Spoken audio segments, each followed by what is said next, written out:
Hi everyone, I am Blaze here. This video is going to be a update to this previous one that I did a while ago, Bard Class Guide Review 50.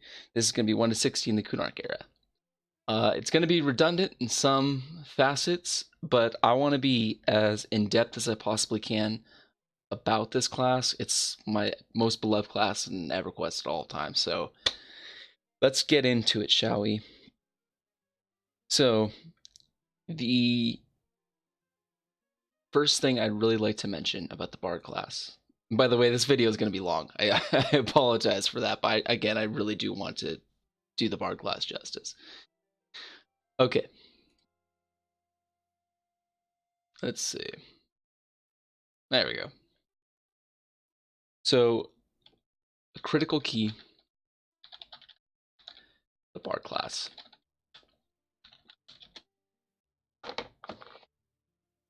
This class is really based upon the person who's behind this screen.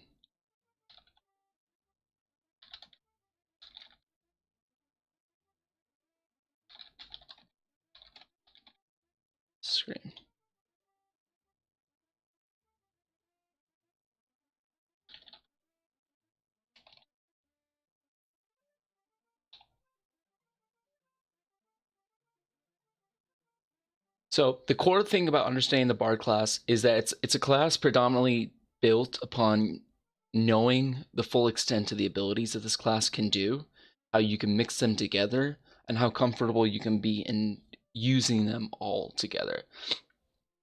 So what I've noticed with the Bard class is it has a very high skill cap. There's people who are just melody bots who never really explored this class, who don't really know what are the best songs to use. I see people who are playing 2 songs in Karnor's Castle just playing a lower level mana song and HP regen when they should be playing 4. I saw some people who were playing 4 but using entirely wrong songs that were inefficient, who didn't even know what mana song was. And then I've seen top tier bards who move heaven and earth. They can do incredible works with this class. If you see some of my swarm kiting videos on P99, you know this class is absolutely insane with what it can do. You just got to know what it can do in the first place and know how to put it all together. So this class, I look at it like it has a really high skill cap. But the core thing about it is it's entirely about the person who's behind that screen. This is one of the most skill-dependent classes, I believe, in the game. And it's really, you can determine a lot. You can determine a lot about the player who's using this class by how well they're doing it. Another thing to mention about the bards is it's really a master of all, well, not a master of all, a jack of all trades, master of none sort of class. It's not the best at anything, really, but the thing is, it makes the best 2 to 3 times better. What I mean by that is the abilities that boost DPS, the haste that bards provide, the mana regeneration that bards provide, the damage shields that bards put out, the slows that bards put out, the mezzing capabilities, the charming for extra DPS, all these various abilities that bards bring to the table significantly boost combat effectiveness, significantly reduce downtimes. They make everybody in their group absolutely better, and they are such an incredible use to any single group. They are one of the absolute most needed classes and one of the most desired classes in every single group. They offer tremendous utility. Absolutely. So they're not really the best at anything, but they make the best better by 2 to 3 times, arguably. But let's get into really the body of the video, shall we? So, what do bards do? By the way, this video is intended to be a showcase of what the bard can do conceptually. It's not intended to be showing how it's done in application. If you'd like to see how it's done in application, I would strongly recommend to just check out my YouTube channel. You're already here, might as well. I have a whole series, Bard EverQuest Mangler. I have a whole entire series of all my adventures, various different really key videos, how to pull as a bard, so various different techniques involved in there. You can actually see how it applies in grouping as well. 3 best bard song twists in Classic. If you want to know what songs to use, I definitely check that out. How to solo in various different ways, the macros that I use. And what else is there? I also even have rating. If you like to see how this class even works rating, I've got plenty of videos there. Soloing, grouping, rating, I've got the whole gamut there. So again, if you want to see this class in application, go check out those videos. If you want to know what though this class can do, this is the video for you.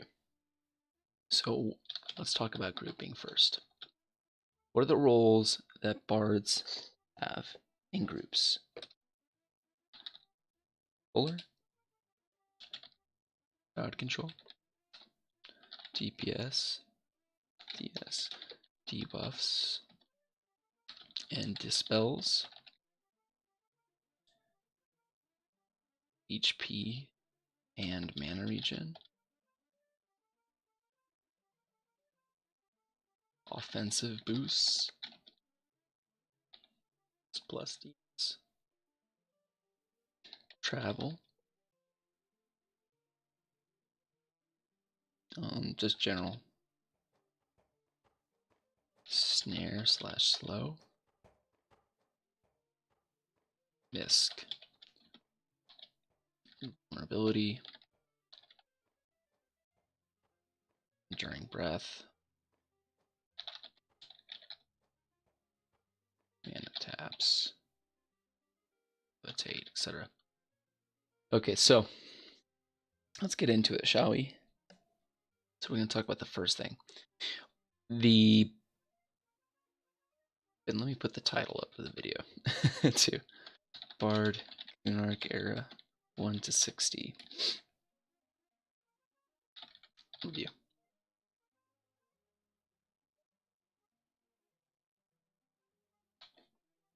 There we go. All right. So let's get into the first aspect of what they do in groups. I consider bards to be the best group pullers in the game. Absolutely. I really feel like they are the best group pullers in the game. And the reason why is because the variety of abilities that they are given. Now, market, I didn't say the best raid puller. With Feign Death is absolutely invaluable for raid pulling, and until bards get Fading Memories, that AA ability, I think into power or something. Let me check. Fading, or it might be special. No.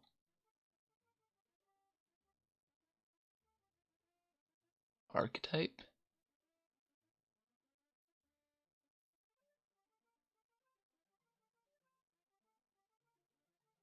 There it is. Fading Memories. Yeah, bards get it in Planes of Power.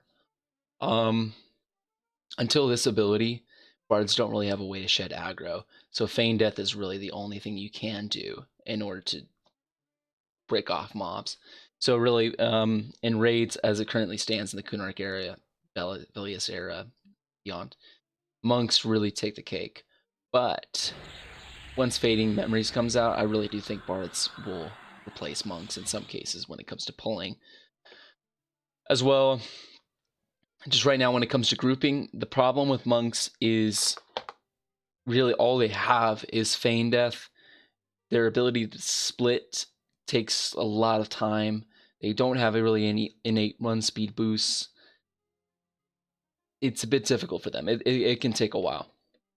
So let's get into why bards, I really feel like they're the best group puller. So the first thing is they have their own run speed enhancement. They have their own silos, which helps them pull significantly faster in big zones. The next thing is they have their own tracking. Well, not the best tracking, it's good enough for the range that it needs to be. If you're in a zone like the hole, it'll give you every target that's within the immediate range that you'll need to know. If you're in Connor's Castle, again, same thing. You'll know everything that's in the immediate area for pulling. And the only other class that really is a puller that has tracking is the Ranger class. But the main issue, and they even have their own run speed buff, but the main issue with Rangers is lull. Rangers have Harmony, which is an AoE lull, but it only works outdoors. So they have their own run speed buff, they have tracking, but they can only lull outdoors, and that's their critical flaw when it comes to pulling. Bards are the only class that has their own run speed buff and can lull indoors. There are other classes that can lull indoors, but they don't have so. So that's one of the big reasons why Bards are really great in that regard. And even on top of that, its mana is not an issue. So even classes that can lull, even if they can lull indoors, the problem is mana gets really tight. It absolutely gets really tight. And Bards are one of the only classes where mana really is not a concern except for Charming. A Bard can lull all day long and can pull like that, back to back to back, without mana at all being a concern for them, being to cast spells or use any of their songs. It really is not an issue for them, which is one thing that sets them apart. And let's talk about some other things. With their line of sight mechanics, you can lull around corners. So Bards have this tremendous advantage of so long as they can get a target off, they can pretty much lull anything so long as it's in range. So with Eye of Zom, Singing Steel Helm that they get, or even if you kind of angle yourself around a corner, you can get a target. You third-person angle, but with Eye of Zom, you won't get aggro on anything. You can just go in the room, target the mob, cast Kellen's Lugubrious Lament, and there you go. You got your lull. It went out. Huh. So Bards, they can lull completely without line of sight, but the one thing is they do need line of sight to start their initial pull. So if I were going to cast what I was going to use to pull, like a snare or something, or dark damage, I'd have to start the cast right here. But the beauty is I don't have to stay right here to finish the cast. If I was playing a ranger who's pulling with, say, snare, I'd have to stay here the whole time. I can't move or the casting will get interrupted. Whereas if I'm a bard, I'll start the cast right now, run around the corner, and it'll finish over here. And the beauty of that is if you're doing this against, like, say, a caster mob that can root you, if you're around the corner, that mob doesn't have line of sight, it can't root you. It can't root you at all. Whereas if you're that ranger that's got to stand right in front of the doorway that whole time, it's going to get a cast off on you. That mob is absolutely going to get a cast off on you. All the rangers have taunt pulling. All the main tanks classes have taunt pulling, which is actually arguably faster than bar pulling in certain instances. But when it comes to like the end tier dungeons, a lot of these mobs are too split far apart. I found taunt pulling was not very effective in Sebelis. It was not very effective in Chardock, but incredibly useful in Connor's Castle, incredibly powerful in the whole. It just depends. Some zones are better for rangers to pull in that regard. But in all cases, in almost all zones, a bard can pull everything effectively. Whereas when it comes to taunt pulling, it's really only good for certain niche zones where the mobs are like right up against the wall like this, where I could just taunt right here through it. In some zones, it's impossible. It's really impossible to split. So yeah, absolutely. Line of sight, the mechanics and how that work. The other thing is bind sight. Bards don't even need Eye of Zom. They can actually cast bind sight on a group member and use their vision to lull through them, which is absolutely insane. So long as the mob's within casting range, that's the key. You can lull it. Through walls, through floors, it doesn't matter. You can lull all this stuff, which is just tremendously insane. So Bards, their pulling ability is just out of this world in that regard. And continuing on, what happens if a pull goes wrong? Bards are the class that has arguably the most tools beyond Feign Death for managing a multiple mob pull. Absolutely. So they have, Mez and they have Charm. In many cases, as a Bard, I actually want to pull 2 at a time because it's just it's faster. It's actually faster to pull 2 mobs at a single time than 1 because of the ability to Mez or the ability to Charm an off mob and use it as extra DPS. Where and most of the time when I'm using other pullers, if I'm playing my Ranger, I only want to bring 1 because I really feel like puller is the most important aspect of any group. I really feel like being the puller is the most important job of any group. You set the pace. You set the pace for how fast the group kills. You are the one that really decides whether the group's taking a break or not, to be honest. You're the one who can decide whether you want to keep pulling or not, depending on the mana limitations of your group. And honestly, I feel like any group can kill all day long so long as every single pull is a single. Any group can really handle singles all day long, even with a bad composition. And so that's a beauty. As a puller, if you can pull singles, your group's going to be quite successful. No chance of wiping. And the thing I've noticed with most groups, if you can pull singles, the mana expenditure on that single mob is not that bad. Most groups can easily out-regenerate any mana lost if you pull a single mob every single time. Where groups get into trouble is when you have 2 to 3 to 4 mobs at a single time, because that's when you get big burns of mana. That's when people really start to go OOM. Because when you have to deal with 4 mobs hitting at a time, that's putting extra strain on the clerics, extra strain on the healers to keep that up. So they're burning immense loads of mana. You usually always have a freaking charm break coming around the time if you have an enchanter or something. So they're already occupied and they're burning a lot of mana on crowd control. DPS, especially if you have casters, they're going to be spamming as much as they can to down stuff as quick as possible. So it's usually after these big pulls that people are low on mana. Whereas if you have a single mob at a time, crowd control is not a concern. It's just 1 mob hitting at a time, so it's not going to be that bad in terms of how much damage is being done to the tank. And the DPS classes can be a bit more measured with how much mana they expend per individual mob. It can be a lot more controlled with it. So in that regard, I've really considered puller to be the most important class, or the most important function in a group, to be honest. It really is. So if you're a good puller, if you can pull a single mob every single time, I really think that you're absolutely invaluable to a group. And now bards, they're often considered to be the second best in terms of crowd control, behind enchanters. But I'm actually going to make an argument to say that they're better. Not in the fact that bards, they don't have as good of a mez as an enchanter does. They don't have as good of as a charm as an enchanter does. They can't AoE mez in the first place. They can't do that, which means that if there's a huge multi-mob pull, those mobs are going to be wailing for a while.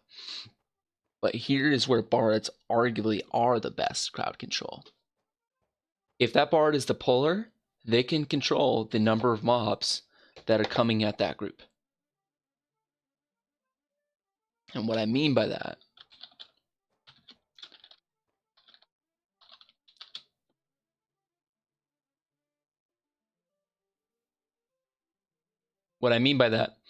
is, again, if you're a bard and you can pull a single mob all day long, there's absolutely no need for crowd control, which is the best form of crowd control. Let's be honest. Not having to use crowd control is the best thing to do. So as a bard, if you can be very specific, if you can pull very tiny groups, or you can make your pulls very measured, you can completely eliminate the need for all crowd control. And in that regard, enchanters can't control how many mobs come at them at one time. They just have to react, whereas bards can control how many mobs come at the group. And that's why arguably I'd say when it comes to crowd control, bards have the best ability to affect how many mobs are coming. But when it comes to when things actually go wrong, like say if you do get a critical low resist, then yeah, enchanters take the cake. But when it comes to before that, when it comes to managing how much is coming, bards are better. Absolutely. they could be arguably said to be the best crowd control in the game. So let's go on to the next mechanic. I'm going to move outside. Let's see how long this video has been going on. It's going to be a while. I really don't mean it to go long. It's already 20 minutes. I think I'm going to put annotations as to each certain section. That's probably what I'm likely going to do. I always love Kanos. It's a really cool area. The only problem I had with it is it was just so far out of the way. And yeah, I know I'm using the new models. I don't like the new models at all, to be honest. I really don't like them. I prefer the old ones. But the problem is the instrument animations are so jacked up on the old models that they just look atrocious. So I tend to swap between the two, just because there's time when I get tired of the animations, and there's times when I just can't stand to look at the new ones, so the new models. So yeah, whatever. But get into it. So DPS and damage shield. So one of the things that bards can do in terms of DPS, they're not that great. They really aren't. But again, like I mentioned prior, they make all the actual DPS classes better with extra mana regen and with the haste that they provide. They really do make the DPS classes that are in your group maybe 2 times to 3 times better and more effective. So while they themselves are not a significant DPS class, they actually boost everybody else. And there's actually one way in which bards can be top DPS. They can, which is by charming. Which is absolutely by charming. There was a raid where we killed Nagafin, where I actually was tied for number 1 on the parse, because an enchanter died quick. I charmed its pet, the spider, and I used that pet as a charmed assist that whole entire fight. And when they put out the parse at the end, we had 2 charmed spiders, so that was combined into 1. And when I split it up, it was the 2 charmed spiders were number 1 on the parse, so I contributed to half of the number 1 DPS. And what was funny is the bards, the officers and stuff in the guild are like, bards are not good DPS. They don't need haste or anything. Bards are horrible DPS. They don't need weapons. And then this happens, and I'm top on the parse. It was like, oh yeah, oh yeah. But it is limited. I mean, bard charming is limited with their mana regeneration limitations of only 1 tick, only 1 mana per tick, without any mods, and bards can't take advantage of mana regeneration. Really, there's an asterisk. There's more to it, but yeah, just talking about that and talking about damage shield. This is actually a big thing that bards can do to provide extra DPS. So with my twists right now, with the epic and with the singing steel bracer, which is this buff, shield of flame. It's a 9-point damage. It's a 9 damage shield. I can twist McVaxius with the brass instrument, and I can twist any one of these 4 songs with the epic, which these will be modified by the epic, a singing skill.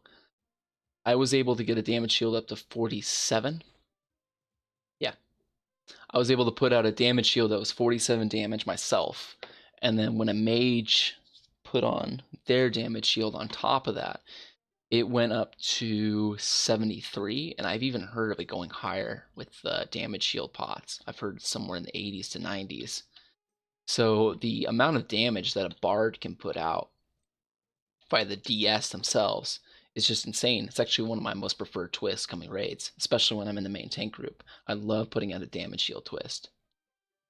Because while I may not be doing damage, I mean, oftentimes the number of swings that these mobs take at the tank means that every time that tank gets hit, I'm doing a tremendous amount of DPS just by proxy of the tank being hit in the first place.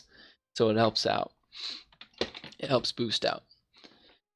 The next thing I will mention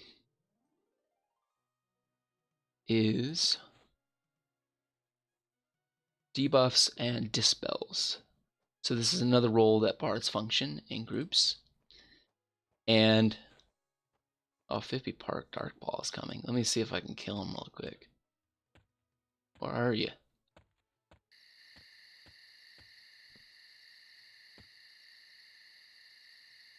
Thought he runs down the main path here. Head to the right. Oh, there you are.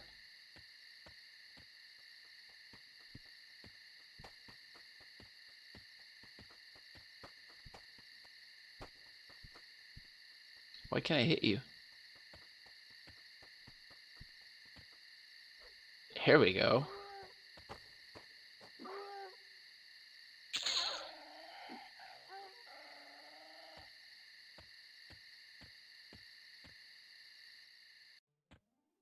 Okay, so bards, when it comes to debuffs and dispels, so they have Sylvian's Anti-Magic Aria, which is a 1-slot disbuff. Again, doesn't cost any mana, which is incredibly useful. They have Song of the High Sun, which sends the mob back to where it came from, to its home point, but it also does a double dispel if you need that. Other thing that bards can do, they can do obviously mana tapping with Cassandra's Chorus of Clarity or Denon's Dissension, which is AoE. But the other thing they can do as well, they can cast Uful's Curtailing Chant, which actually lowers magic resistance. And come Velius, there is Occlusion of Sound, which is an unresistible lowering of MR, Cold Resist, and Fire Resist, which is tremendously useful. Other debuffs that bards have, they have English's Assonance, which is a pretty decent slow. The slow combined with the dot. Then they have their snares that are combined with slows, which are actually quite useful in that regard.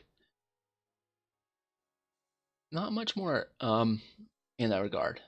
Not much more in the way of debuffs, but those are all pretty tremendously useful. Those are basically core abilities that are quite useful. Next thing, HP and mana regen. Bards, their mana regen capabilities are pretty significant with Cantana line, but I think they actually have the best HP regen in the game. So let me take a look. Right now I'm at 8.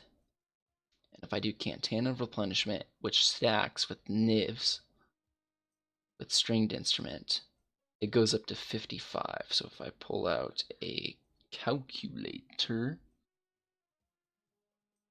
which would be 55 minus 8, 47 points of mana regen, or 47 points of HP regen, which is pretty tremendous. So each tick you're getting back 55, which is incredibly helpful, absolutely incredibly helpful for helping out the healers, helping out any minor damage that comes here and there, helping out with damage shields that are on the mob. It really does help out. It adds up. Offensive boost, yeah, they have their own haste, and I mentioned the damage shield. So they got Versus a Victory, which is a 30% haste. They've got McVaxius, which I think is like a 25. That's not that much. Let me see what it is. So I'm at 131. It's a 20% haste. Okay, yeah, it's a 20% haste that has a damage shield component combined with it. Or you could even use Vilia's Versus of Celerity, which is 45%. And then, of course, you have the Epic, which is a 55% proc haste for 3 minutes. So those are all incredibly useful. The amount of haste that they can put out is tremendous. In terms of travel, they have the fastest run speed in the game with Silos. And the better drum they get, the faster they can go. Snare and slow, of course. You don't have a shaman or you don't have an enchanter, they can definitely help out with the amount of damage that's being done to the tank by snaring and slowing mobs, which helps out tremendously, as well as for when mobs like to run away. And just miscellaneous features, they have invulnerability with a 3-minute cooldown, which is a lot better than most classes, being 10. They have a group-wide Enduring Breath, which helps for mobs that dispel, like if you're in Catch Keep. Mana taps, of course, you can actually do a really cool mechanic where you can mez a mob and mana tap it completely out of mana, like Finnegal. And then by that time, it's just a straight melee fight. And as well, there's a Levitate for certain mobs that do Gravity Flux, like Innerrook, whatever it might be. So that's the end of the grouping portion. So I'm going to put that to 29 minutes. So now we're going to talk about the raid roles. What raid roles do bards function?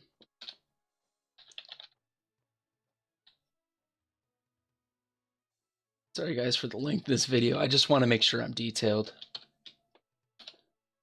So raid rolls, a lot of this stuff is just going to be redundant, so I'll just be quick. So obviously for raids, bards can contribute significantly with HP and mana regen, because in some of these instances, mana regen is just absolute garbage.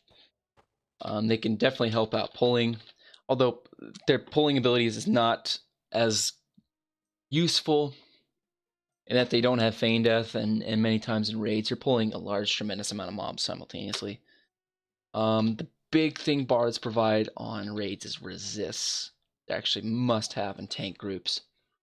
And what I mean by resists is your guardian rhythms, elemental, or purifying, which significantly boost your magic, all your stat-wise resists. So you don't get AoE to oblivion, you can resist the fears, all that. That's one of the core reasons of why you need a bard in raids. That's why bards are always needed. They're really needed in every single group, ideally, if you can get them. Their debuffs and dispels, as I already mentioned.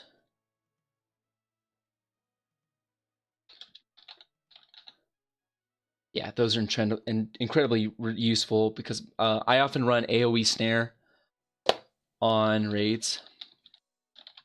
AoE snare and slow on raids because there's so many mobs that are coming in at the same time that the enchanters or the shamans can't slow them all or stop them from running away.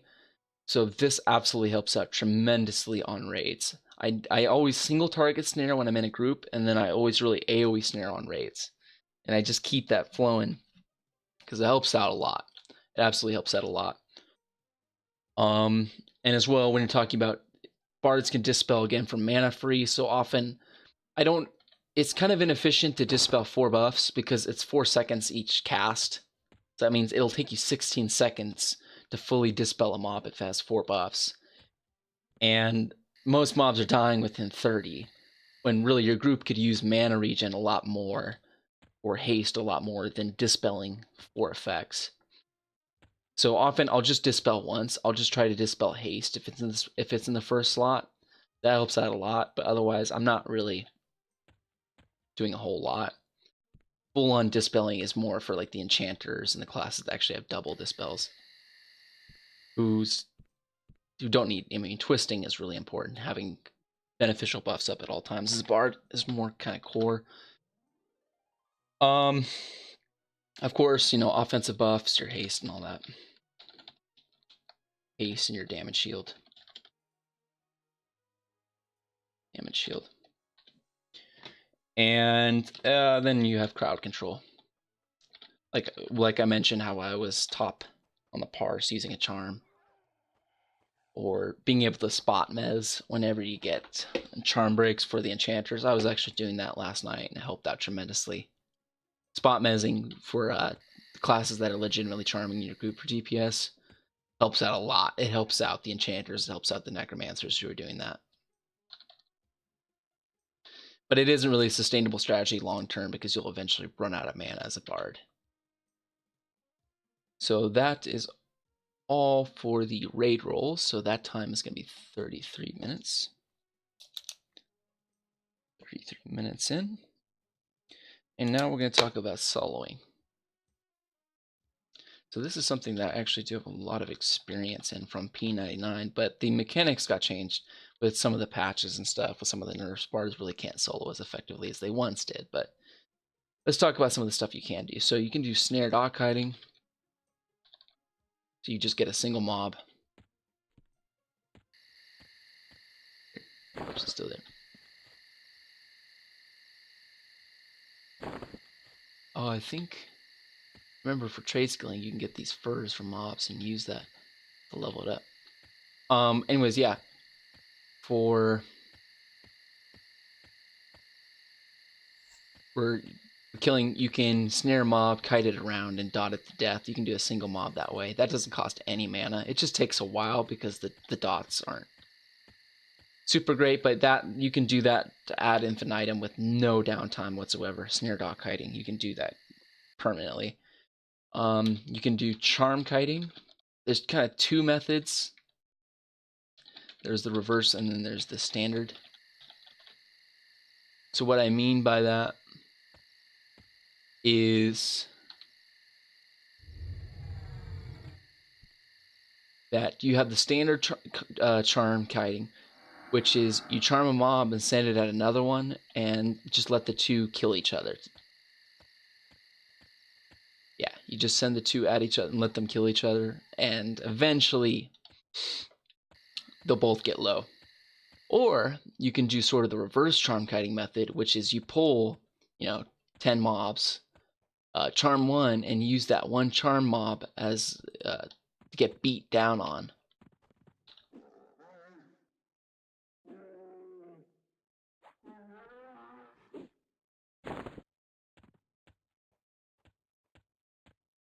Sounds always so cool. I love Kenosos.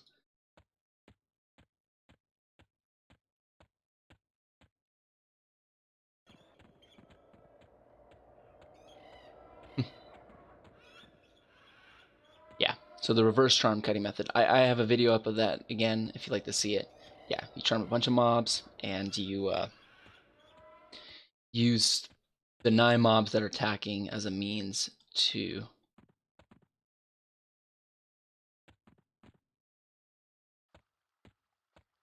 do a majority of the DPS out.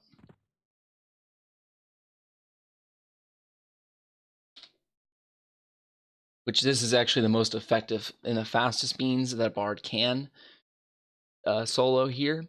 The only issue is that charm costs mana and eventually you will run out, or if you die you really can't charm. So that's why flowing thought items are going to be so useful in the future. That's why I've been leveling up trade skilling for the Cold Angel quests. The next thing that bards can do, they can do mez tanking. So they can start attacking a mob, start meleeing it, and then when they get low on health, they'll mez it while they regen up and then fight again. Just do it in cycles. Very inefficient. It makes no sense to do that if you can snare and dot kite, because that has no downtime. Whereas with the mez tanking, you have to wait for your hit points to come back up. And then the next thing that bards can do, actually, but mez tanking might have a function, mana taps. There's 2 ways to handle casters. In that if they're feared, they can't cast on you. So if you snare and fear them, they can't cast on you. So you can just melee them down to death while you keep snaring and fearing them. Or you can mez the mob, completely mana tap it out, and then it's just a straight melee fight. You don't have to worry about them casting on you anymore. So those are 2 different strategies that you can do when it comes to casters, which are both quite useful. Both absolutely quite useful. And then that is actually it for the soloing methods. Bards used to be able to do AoE swarm kiting and dot kiting, but on live they changed the mechanics so that AoE dots only do damage if the mob is stationary. So it's kind of pointless.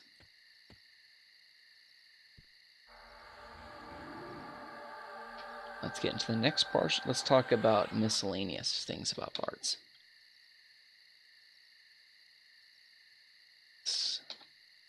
I'm going to talk about the epic. So in the epic, singing, skill, and the procs, and all instruments.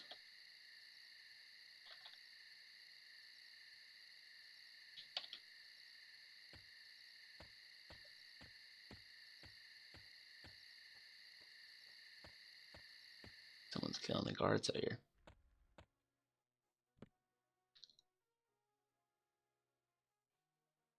So, in terms of the epic, what does it actually function? It's actually one of the best epics in the game, to be honest.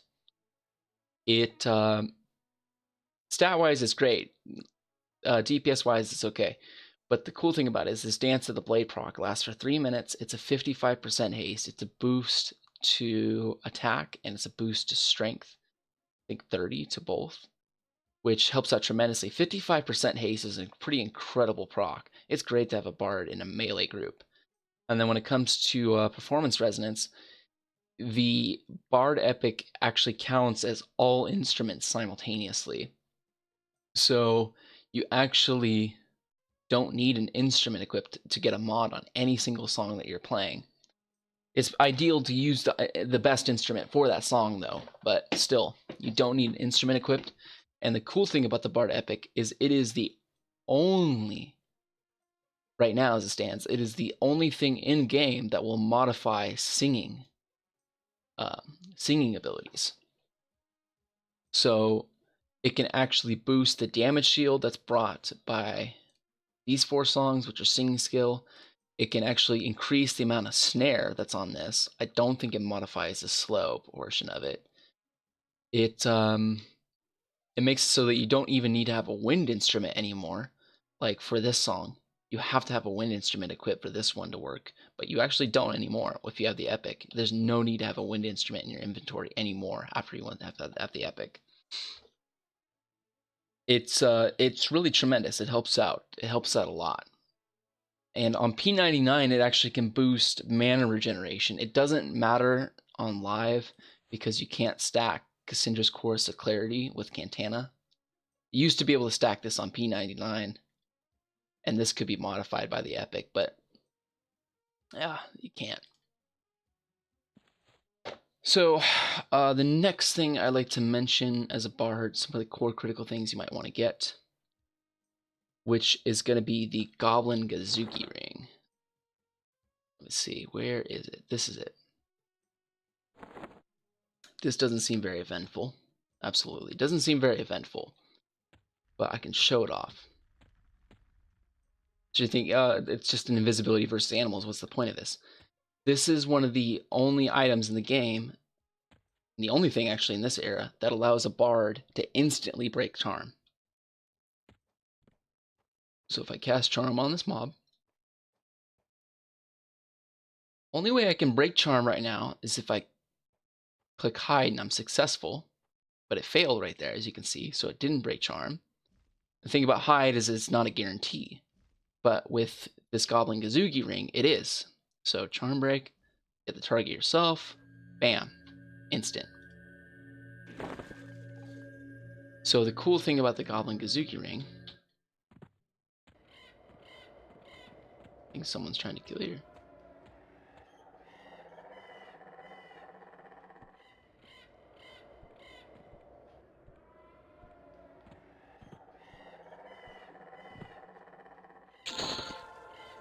Yeah, the cool thing about the Goblin Gazuki Ring is that it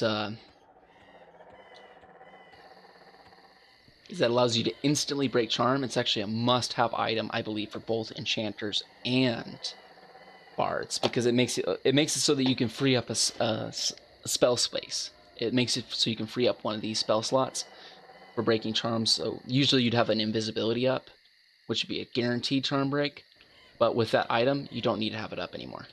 So it actually helps out tremendously. But I think it's even more useful for bards who like the charm kite. I think it's a must-have item for charm kiting, because if you pull multiple mobs and they're beating down your pet too quick, you don't have as much control of when that charm breaks. And oftentimes the charm will break too late, that your pet will get killed and you lose all that mana and all that effort trying to get the experience from it. So you can actually instantly charm break when your mob gets low on health and just quickly finish it off. It's actually a really great mechanic. It helps out great. So I think, yeah, definitely the Goblin Gazuki Ring is one thing you absolutely want to get. Some other, write that down, Goblin Gazuki Ring. The other thing you definitely want to talk about are the Singing Steel items. So the Singing Steel Helm, the Gauntlets, the Bracer, and the boots. I think these are the must-have items, to be honest. The BP has a heal on it that takes 10 seconds to cast, but it only has like 100 hit point regen. After you can cast it as a bard while running, But the problem is, with Cantana and Nivs, I can regenerate 55 per tick. I can arguably regenerate more hit points by just playing my 2 HP songs than I can by casting 10 seconds a heal. So it's kind of dumb. Unless you're talking about someone that's out of group, but it's highly inefficient. The Singing Steel BP really isn't as good as it's made out to be. Other than, stat-wise. But, so in terms of the Singing Steel equipment,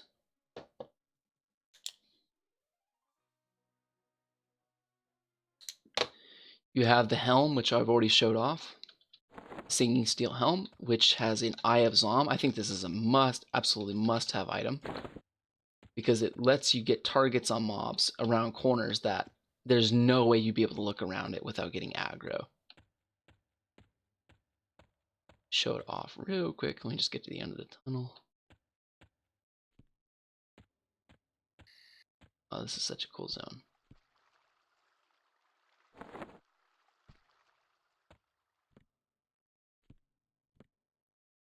Yeah, let's use it.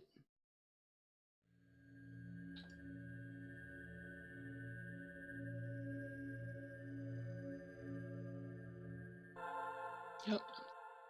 Eye of Zom lets you explore various different areas with no risk at all. Lets you go around corners. Oh, weird. They did not like that Eye of Zom. Usually there's no issue at all.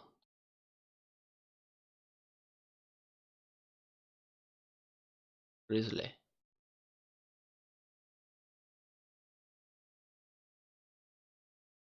Yeah, lets you go around corners. It lets you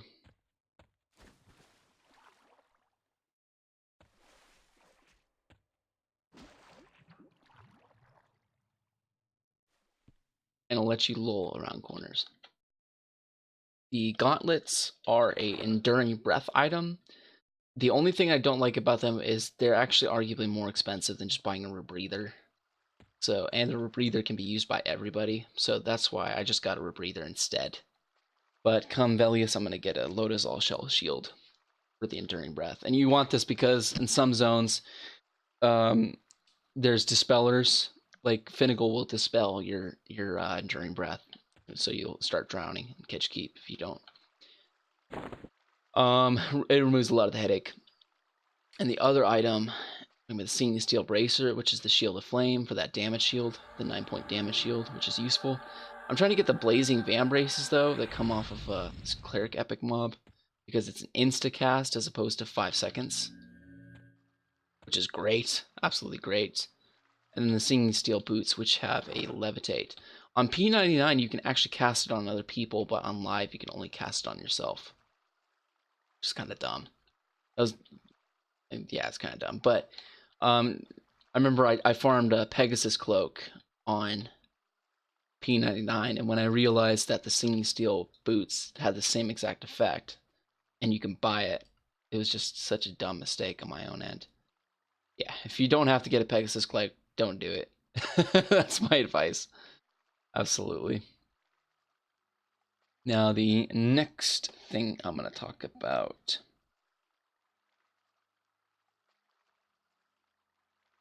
let's talk about illusions. Bards are actually very fortunate in that they're like rogues. They are one of the classes that gets clicky illusion items. If I can't stand out here, I'm gonna get attacked. But right now I have 4 illusions, and come Velius, I'm gonna try to get 2 more. So Illusion Dark Elf, I love this one because it gives you Ultra Vision, which is the best night sight in the game. That's why I like to use it all the time. Desiccated Halfling Mask. What's cool about this one, Halfling Illusion, it actually lets you get wall hacks to some extent. If you go up close enough to a wall, you can kind of see through it. And if you sit, yeah, you can absolutely see through the walls. It can help you sometimes if you need to pull. The Ixar Mask just looks cool, and the same thing with the Erudite Mask. They're nothing all that special, but they can help you out faction-wise. With the Ixar Mask, you can run around Cabalist with no problems, really. The Erudite Mask, it didn't seem to help in Payneal at all, if you did the whole, but Still, it's there. But come Velius, there's the Nereid Shawl with the Water Elemental Illusion, which that's a buff that gives you Enduring Breath. That'll give you free Enduring Breath, as well as there's the Werewolf. There's the Loot of the Howler thing in Velius, which gives you I think it's like a 30 to 40% haste, something like that, and an attack boost and a strength boost, which is pretty tremendous.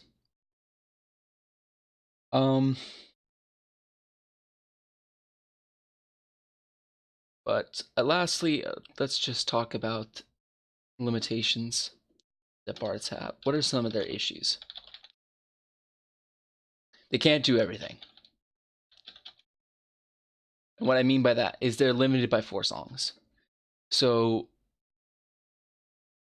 I can't do everything at once. There's only 4 songs that they can play, so they can really only crowd control, say, 4 mobs at a time. Well, they can do 5 if they charm. But yeah, they can do that. They have mana limitations when it comes to charm in that regard. When it comes to lulling, again, they can really only do 4 at a time, to be honest. And I think one of the biggest issues, one of the biggest limitations that I come up to as a bard is pulling versus mana regen. And what I mean by that is that as a group, sometimes your group needs a puller more, and sometimes your group is so starved of mana that they need mana regen more.